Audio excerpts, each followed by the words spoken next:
So I don't like the sarcasm. Mr. Chairman, this is not before the Supreme Court. That is not even true. Let's at least have facts, Mr. Chairman. Senator it is Moreno, not before the Supreme Court. Are we just making up facts as we go along Senator Moreno. Oh, my God. Friends, patriots, and fellow Americans, I want to start today by asking you a question. What is the lowest bar for decency in Washington, D.C.? What's the one thing that every elected official, regardless of party, should be able to agree on? The answer, you would think, is simple: condemning political violence.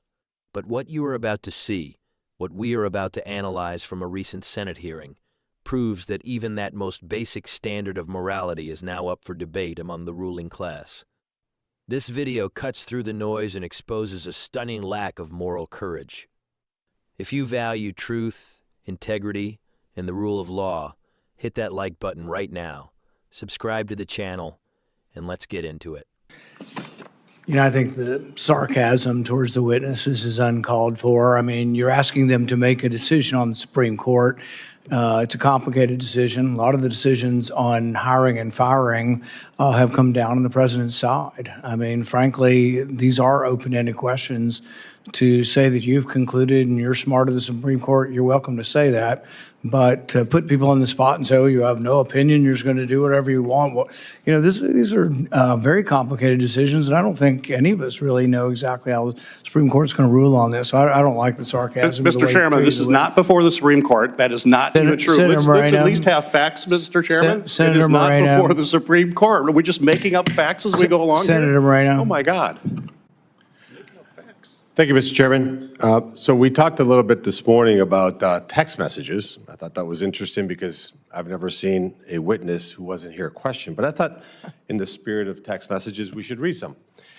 It talks about a text message that was sent out. It says, if you guys die before me, I will go to their funerals to piss on their graves, send them out awash in something. And then talks about how they want the Jennifer Gilbert's children to die in front of her so she can feel pain. That is the candidate for Attorney General from the state of Virginia. Would you, Senator Peters, condemn that text message, asking their children to die in front of the parents and he can go to their funeral and piss on their graves?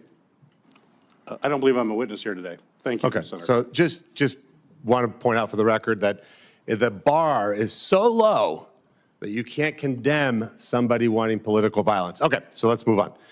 So to Mr. Kirk, Mr. Disposito, Mr. Mooring, when you make decisions to investigate issues, do you go on X, read a post, and then make a decision based on that? Do you like read Newsweek and say, oh my God, this article says that? Or do you, start with you, Mr. Kirk, do you actually perform investigations?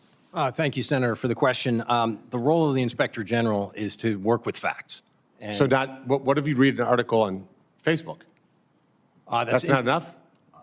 Certainly not enough, no. How about if Manu Raju asks you a question in the hallway on the way out? Is that enough to make a decision?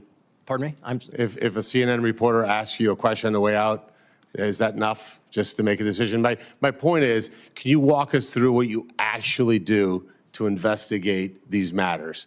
Sure.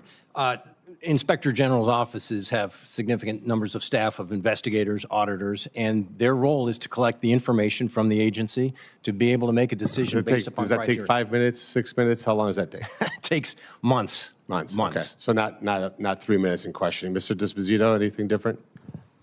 I agree, and I spent my adult career as an investigator in the New York City Police Department, and never once, and I worked for a few different mayors, definitely I don't agree with their political ideologies, but never once did I start an investigation, conduct an investigation, or make an arrest based on someone's political ideologies. Because you follow the law, that's your job, right? Correct. I lived the oath that I took and swore, and that badge that I wore on my chest. And you're going to find the facts no matter where they take you to make certain that you do your job that you're sworn to do, correct? Absolutely. Exhaust every lead necessary.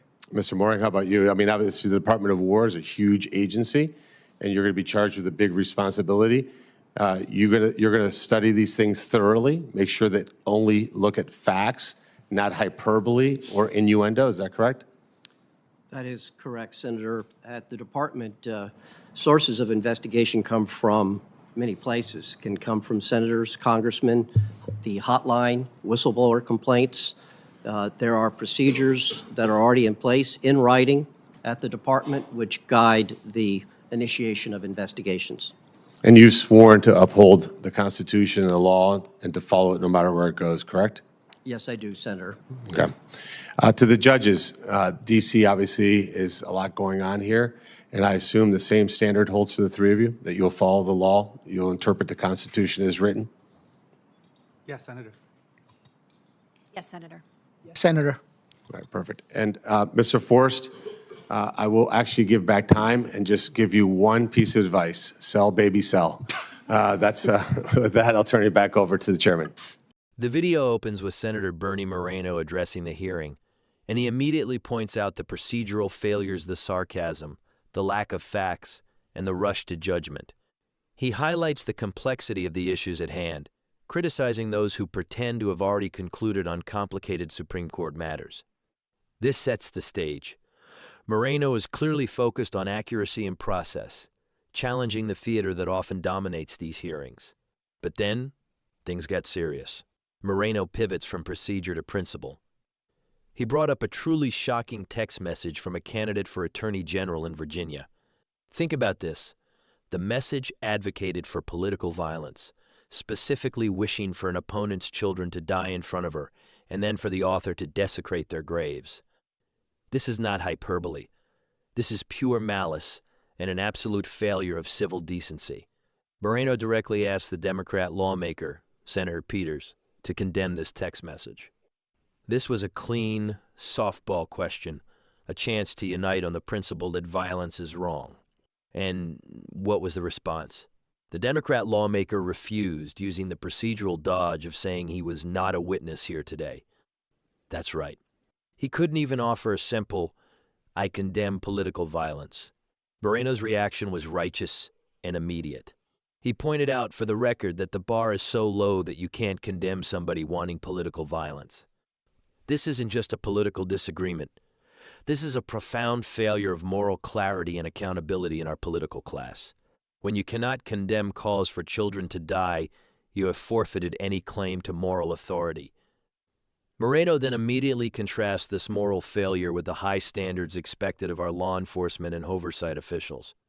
He turned to the inspectors general de Igazan to ask them how they conduct investigations.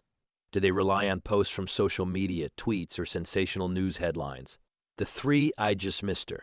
Kirk, Mr. Desposito, and Mr. Mowing were united and firm in their response. They stated clearly that investigations are based on facts, not hyperbole or innuendo. They confirmed that a proper, fact-finding investigation is a serious, measured undertaking that takes months, not the 3 minutes of cable news soundbites. This part of the hearing, my friends, is critical. It shows us that, while a segment of the political class seems to operate with a broken moral compass, failing to condemn violence while engaging in procedural stunts, the true professionals, those sworn to uphold the law, still adhere to the fundamental principles of integrity and evidence. They follow the law, they live the oath they swore, and they exhaust every lead necessary. The takeaway is this: we must demand the same level of commitment to facts, the same dedication to the rule of law, and the same moral courage from our elected leaders that we demand from the law enforcement professionals who serve us. Never let them tell you that political violence is acceptable, and never let them distract you from the facts. Hold the line, America. I'll see you in the comments.